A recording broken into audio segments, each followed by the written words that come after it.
Hello friends, welcome to my channel. लीजिए शर्मा जी, खीर बनाई है आपके लिए। अरे भाग्यवान, मैं तो मजाक कर रहा था, तुमने तो सच में खीर बना दी। तुम भी ना 2 दिन से खीर की रट लगाए हो। क्या मैं नहीं जानती, आपको कुछ दिन खीर ना मिले तो बेचैन हो जाते हैं, और अब कहते हैं मजाक कर रहा था। वाह, क्या खीर बनाई है आपने श्रीमती जी। एक बात तो कहनी पड़ेगी, आपके हाथों की खीर में जो स्वाद है वह दुनिया के लजीज से लजीज व्यंजनों में भी नहीं। आप भी ना कुछ भी बोलते हैं।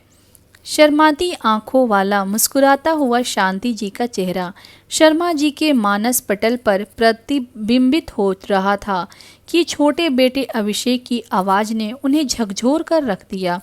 बाबूजी, ओ बाबूजी। शर्मा जी, जो अपनी पत्नी शांति की मीठी यादों में खोए हुए थे, अचानक से बेटे की आवाज़ सुनकर ना चाहते हुए भी अपने ख्वाबों की दुनिया से बाहर आ गए।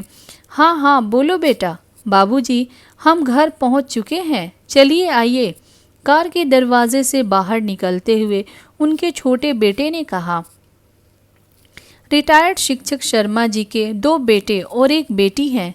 तीनों बच्चों की शादियां हो चुकी हैं। बड़ा बेटा सुनील और छोटा बेटा अभिषेक है।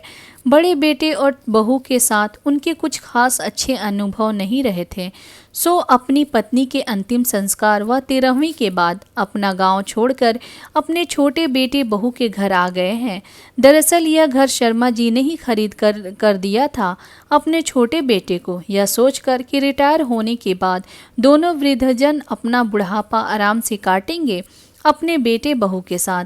एक कमरा अपने और अपनी पत्नी के रहने के लिए भी बनवाया था शर्मा जी ने इस घर में। लेकिन 2 साल हो गए थे उन्हें अपनी नौकरी से रिटायर हुए, पर वे अभी तक गांव में ही रह रहे थे। शांति जी अपने पति को यह कहकर शहर आने से हमेशा रोक देती थीं कि क्यों बेटे बहू की ज़िंदगी में दखल देना, यही ठीक है। सारी ज़िंदगी तो हम लोगों ने यहीं गुजारी है, जो थोड़ी बहुत बची है उसे भी यहीं रहकर गुजार लेंगे। शर्मा जी का दिल तो करता था मुंबई आकर बेटे बहू के पास रहने का, लेकिन पत्नी के रोकने पर उनकी ये इच्छा मर जाती थी। लेकिन अब शांति जी भी नहीं थी, इसीलिए शर्मा जी भी उनके बिना अकेले से हो गए थे, तो अपने बेटे बहुओं के कहने पर उनके साथ मुंबई चले आए। घर में घुसते ही शर्मा जी के पैर एक गुदगुदे मैट पर पड़े और वे ठिठक कर पीछे हो गए। सहमे हुए कदमों से चलते हुए अंदर आए। मखमली और आरामदायक सोफे पर जैसे ही बैठे तो ऐसा लगा मानो स्वर्ग यही हो। घर की तो काया पलट कर दी बेटा तुमने। जब खरीदा था तब तो बहुत अलग दिखता था। पूरे घर को हैरानी भरी निगाह से निहारते हुए बाबूजी बोले, तो बेटे ने जवाब दिया, जी हाँ बाबूजी, कुछ समय पहले ही तो रिपेयर करवाई थी और नया फर्नीचर खरीदा था। इतना आरामदायक घर है। सोचते हुए शर्मा जी मन ही मन अपनी पत्नी शांति से बात करने लगे। शांति, अगर आज तुम होती तो अपना यह घर देखकर कितनी खुश होती। ये आलीशान घर, आरामदायक फर्नीचर और नरम नरम सोफे, तुम्हारी छोटी बहू ने शरबत भी बना कर दिया है मुझे। अब तुम मेरी चिंता मत करना। आइए बाबूजी, आपका सामान रख देता हूँ, छोटे बेटे ने कहा। तो बाबूजी मुस्कुराते हुए अपने कमरे की ओर देखने लगे। अंदर देखा तो बड़ा सा आरामदायक बेड सजा था उनके कमरे में। लेकिन ये क्या, अभिषेक तो बाबूजी का सामान लेकर सीढ़ियों की ओर चल पड़ा। बेटा, पर मेरा कमरा तो ये है ना। नहीं बाबूजी, दरअसल आपकी बहू मीना का भाई आजकल ट्रेनिंग के लिए इस शहर में आया हुआ है। अक्सर घर पर आता रहता है तो इसी कमरे में रुकता है।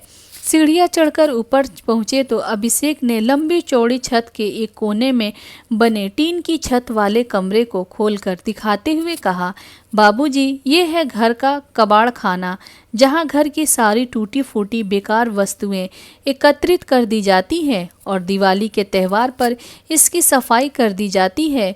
यहाँ ऊपर ही एक बाथरूम और टॉयलेट भी बना हुआ है। बाबूजी ने देखा कि उसी कबाड़ खाने के अंदर एक फोल्डिंग चारपाई पर बिस्तर लगा हुआ है। यहाँ अभी कुछ खास सामान नहीं पड़ा है, इसीलिए आपके रहने की व्यवस्था यहीं कर दी है। कहते हुए अभिषेक ने उस चारपाई पर बाबूजी का सामान रख दिया। शर्मा जी के तो जैसे पैरों तले जमीन खिसक गई। उन्हें अपनी आंखों और कानों पर यकीन नहीं हुआ। उन्हें ऐसा लगा जैसे किसी ने उन्हें ऊंचाई पर ले जाकर जमीन पर धम से पटका हो। उन्होंने पलट कर देखा तो अभिषेक अपना कर्तव्य निभाकर उन्हें अकेला छोड़कर नीचे जा चुका था। सब देखकर बाबू जी ने खुद को संभाल पाना मुश्किल हो गया।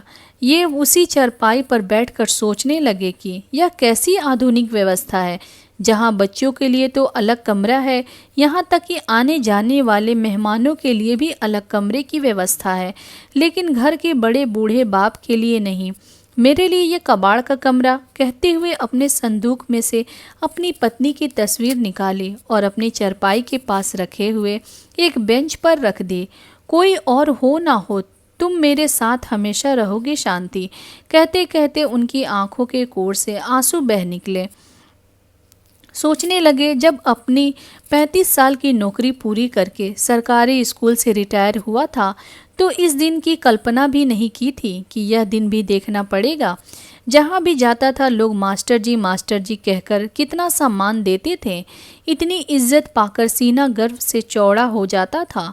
अपना गांव छोड़ने का मन तो नहीं होता था, लेकिन पत्नी के जाने के बाद दोनों बेटों की दलीलों के आगे मैंने समर्पण कर दिया। आप वैसे भी बीमार रहते हैं, अकेले कैसे रहेंगे, खाना कौन पकाएगा, वगैरह वगैरह। अपनी इज्जत का वास्ता देकर गांव छोड़कर शहर आने को मना लिया और ले आए मुझे यहाँ कबाड़ बनाकर कबाड़ खाने में रखने के लिए। मेरी भी मति मारी गई थी कि मैं गांव का मकान और ज़मीन बेचने के लिए प्रॉपर्टी डीलर को कह आया।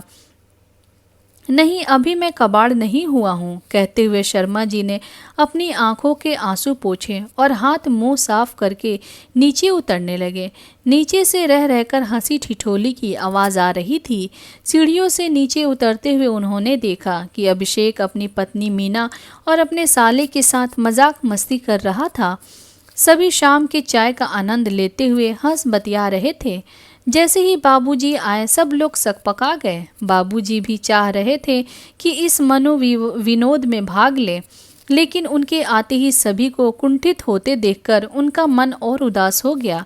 देखा कि अभिषेक के दोनों बच्चे पार्क जाने की जिद कर रहे थे तो बाबूजी उन्हीं के साथ पार्क चल दिए। पार्क में खेलते हुए बच्चों को देखकर कुछ समय के लिए अपने दुखों को भूल गए और उनकी मस्ती में शामिल हो गए। जैसे तैसे बाबूजी को धीरे धीरे शहर की आदत पड़ रही थी, लेकिन वह अच्छी तरह महसूस कर पा रहे थे कि उनके बेटे अभिषेक को अपने बाबूजी की उपस्थिति में असहजता महसूस हो रही थी। गांव से आए बाबूजी उन्हें अपने शहरी माहौल में फूहड़ प्रतीत हो रहे थे। एक दिन जब अभिषेक के दफ्तर से कुछ साथी घर पर आए थे तो बाबूजी लुंगी और बनियान पहने सोफे पर बैठे हुए थे। बेटे के सभी दोस्तों ने उनसे अच्छे से बातचीत की, लेकिन अभिषेक को बाबूजी के पहनावे से शर्मिंदगी महसूस हो रही थी। अपने दोस्तों के जाते ही अभिषेक का गुस्सा बाबूजी पर फूट पड़ा और उन्हें अपने कमरे में यानी कि कबाड़ खाने में ही रहने की सख्त हिदायत दे दी गई। यूं ही दिन बीत गए और धीरे धीरे बाबूजी ने भी अपनी नियति को स्वीकार कर लिया। बाबूजी ने अब सब्जी और दूध लाने की जिम्मेदारी खुद ही अपने कंधों पर ले ली और कभी कभी बच्चों को भी स्कूल छोड़ने के लिए बस स्टॉप तक ले जाते थे। खाली बैठकर उदास होने से तो ठीक ही था, थोड़ा टहल भी आते थे। बच्चों के साथ मस्ती मजाक भी हो जाता था और अपने हम उम्र लोगों के साथ कुछ बातचीत भी। आज सुबह जब बाबूजी रोजाना की तरह जागे तो इलायची बादाम वाला दूध पीने की इच्छा मन में हिलोरे ले रही थी। इतने में बहू की आवाज़ आई, लीजिए बाबूजी चाय। कहते हुए मीना चाय का प्याला बाबूजी के हाथों में थमाकर चली गई। देखा तो कप में वही काले रंग का शहरी काढ़ा था जिसे पीना शहरी लोग अपना स्टेटस सिंबल समझते थे। गांव में रोज सुबह पत्नी के हाथों इलायची वाला दूध पीने की आदत बाबूजी ने अपनी इच्छा मन ही मन में दबा ली। लेकिन हिम्मत नहीं हुई कि बहू को यह कह दे कि आज चाय नहीं दूध पीने का मन है। होती भी कैसे? पहले एक बार बाबूजी ने दूध मांगा था तो बहू ने दूध ला तो दिया था, पर नाक भौं सिकोड़ ऐसे भाव दिखाए कि जैसे किसी गंवार से पाला पड़ा हो। सोचते सोचते शर्मा जी ने घड़ी की तरफ देखा। दूध लाने का समय हो रहा था। बाबूजी ने जल्दी से चाय की चुस्कियाँ ली और नीचे उतर आए। सोचा यदि देर हो गई तो दूध नहीं मिलेगा और फिर बहू की चार बातें भी सुननी पड़ेगी। बाबूजी को नीचे आते देख छोटी बहू मीना ने मेज पर थैला और 200 रुपये रख दिए। दूध लेने के लिए जा ही रहे थे कि देखा बच्चे भी स्कूल जाने के लिए तैयार हैं। चलो बच्चों, आज तुम्हें बस स्टॉप पर मैं छोड़ देता हूँ। नहीं बाबूजी, बच्चों को मैं छोड़ दूंगी, आप जाइए, छोटी बहू हड़बड़ाते हुए बोली। बाबूजी समझ गए कि बहू बच्चों को उनके साथ जाने क्यों नहीं देना चाहती। उन्होंने अपनी बहू को कहते भी सुना था, गंवार बाबूजी के साथ रहकर मेरे बच्चे भी गांव की भाषा और तौर तरीके सीखते जा रहे हैं। बाबूजी थैला और पैसे उठाकर दूध लेने निकल पड़े और अपनी स्वर्गीय पत्नी शांति जी से बात करते जा रहे थे। आप तो भाग्यशाली निकली जो केवल बड़े बेटे बहू का अपमान झेलकर स्वर्ग सिधार गई। शर्मा जी के दिल में अपने बड़े बेटे सुनील के घर बिताए कुछ दिनों की कड़वी यादें ताज़ा हो गईं। किस तरह से बड़ी बहू खाने का सामान भी छिपा कर रख देती थी ताकि हम बूढ़े में ना खास पाएं। एक दिन सोफे पर बैठे कर जब अखबार पढ़ते हुए मैं दातुन चबा रहा था तो सुनील ने टका सा जवाब दे दिया था, बाबूजी यह शहर है, आपका गांव नहीं। दांत साफ करने हैं तो बाथरूम में जाकर कीजिए। आपको देखकर बच्चे क्या सीखेंगे? 4 दिन में वापस अपने गांव लौट आए थे। दोनों पिछली यादों के सैलाब में डूबे शर्मा जी को पता ही न चला कि कब दूध की दुकान पर पहुंच गए। दूध के पैकेट खरीदकर जैसे ही मुड़े तो बेटी का फ़ोन आ गया। कैसे हैं बाबूजी? दरअसल मुझे आपकी चिंता हो रही थी, सोचा फ़ोन करके हाल चाल पूछ लूं। इतने दिनों बाद किसी अपने की स्नेह भरी बातें सुनकर शर्मा जी की आंखें भर आईं। रूंधे गले से बोले, मैं बिल्कुल ठीक हूँ बेटा, मुझे क्या हुआ है? तेरे भाई भाभी मुझे बहुत अच्छे से रखते हैं, किसी चीज़ की कमी नहीं होने देते, तू बस अपना ख्याल रखना। कहते हुए बाबूजी ने जल्दी से फ़ोन काट दिया। उन पर क्या बीत रही थी वो अपनी बेटी को बताकर उसे दुखी नहीं करना चाहते थे। फ़ोन काटते ही उनकी रुलाई फूट पड़ी। काश यही प्यार और अपनापन मुझे अपने दोनों बेटों से मिल पाता। सोचते हुए बाबूजी ने खुद को संभालते हुए फिर से कदम बढ़ाने शुरू कर दिए। वाकई किसी के कंधों पर आश्रित रहकर बुढ़ापा काटना कितना मुश्किल है, वो भी जब पति पत्नी में से एक चला जाए। जीवन बोझ सा लगने लगता है। शर्मा जी सोचने लगे, शांति जी तो स्वर्ग सिधार गई, अच्छी भली तो थी बेचारी, बस हल्का सा बुखार और सिर दर्द हुआ था। एक दिन रात को सोई और अगले दिन उठी ही नहीं। चलो अच्छा ही है, इस दुनिया से सुहागिन आपके कंधों पर जाऊं, यही तो कहती थी वो हमेशा। और फिर पता नहीं मेरे बाद अगर वो अकेली रह जाती इस दुनिया में तो क्या हाल होता उसका। मैं तो अपमान के घूंट पीकर जैसे तैसे रह रहा हूँ इन लोगों के साथ। अपनी पीड़ा और वेदना को दिल में किसी कोने में छिपाए बाबूजी घर की बाहर आकर खड़े हुए। तेजी से चलने के कारण उनकी सांस फूल रही थी, इसीलिए कुछ पलों के लिए दरवाजे पर ही रुके। जैसे ही डोरबेल बजाने के लिए हाथ उठाया, अंदर से आती कुछ आवाज़ें कानों में पड़ी। आप बड़े भैया को क्यों नहीं कहते बाबूजी को ले जाने के लिए? वैसे भी 6 महीने हो चुके हैं उन्हें यहाँ रहते हुए, प्रॉपर्टी में हिस्सा तो वह भी लेंगे ना, तो बाबूजी की जिम्मेदारी केवल हम ही क्यों उठाएं? छोटी बहू मीना की आवाज़ें बाहर तक आ रही थीं। चिल्ला क्यों रही हो? लगा तो रहा हूँ फ़ोन। अरे भैया, बाबूजी का क्या करना है? मतलब 6 महीने हो गए उन्हें हमारे घर आए, लेकिन आप और भाभी तो उन्हें ले जाने का नाम ही नहीं ले रहे हैं। ये सुनने की देर थी कि शर्मा जी को जैसे झटका सा लगा। दूध का थैला और बाकी बचे पैसे उन्होंने दरवाजे के बाहर ही रख दिए। लड़खड़ाते कदमों से वो घर के सामने वाले पार्क तक आए और बेंच पर बैठ गए। शायद मेरी किस्मत में ये भी देखना लिखा था। दूसरे घर की लड़कियों का क्या दोष निकालूं जब अपने बेटे ही स्वार्थी निकले। कहते हुए बाबूजी अपनी बेबसी पर आंसू बहाने लगे। इतने में उनके गांव से उनके मित्र व प्रॉपर्टी डीलर दीनानाथ का फ़ोन आया, जिसे बाबूजी ने अपना गांव का मकान और ज़मीन बेचने की जिम्मेदारी दी थी। अरे शर्मा जी, कैसे हैं आप? आपके गांव वाले मकान का खरीदार मिल गया है शर्मा जी, जो अपने बेटों द्वारा दिए गए जख्मों से पूरी तरह टूट चुके थे। रुआसी आवाज़ में बोले दीनानाथ, मैं गांव वापस आ रहा हूँ। उन्होंने दीनानाथ जी को सारा हाल कह सुनाया। थोड़ी देर मित्र से बात करने के बाद शर्मा जी ने कुछ फैसला लिया। मन ही मन उन्होंने कुछ ठान लिया था। पूरे मनोबल के साथ वे घर की ओर बढ़े और डोरबेल बजाई। बाबूजी, आप तो बड़े लापरवाह निकले और दूध की थैली और बचे हुए पैसे घर के बाहर छोड़कर कहाँ चले गए थे? दरवाज़ा खोलते ही छोटी बहू चिल्लाई। बाबूजी बिना एक शब्द बोले अपने बेटे और बहू की तरफ देखते रहे। सीढ़ियों की तरफ जा ही रहे थे कि अचानक छोटे बेटे की आवाज़ सुनकर रुक गए। अरे हाँ बाबूजी, आप अपना सामान पैक कर लीजिए, शाम को भैया आ रहे हैं आपको अपने घर ले जाने के लिए। बाबूजी तो जैसे इसी बात का इंतज़ार कर रहे थे। पूरे आत्मविश्वास के साथ पीछे मुड़ते हुए बाबूजी बोले, सामान पैक मैं नहीं, तुम करोगे। क्या क्या मतलब है? क्या मतलब है आपका? छोटी बहू चिल्लाई।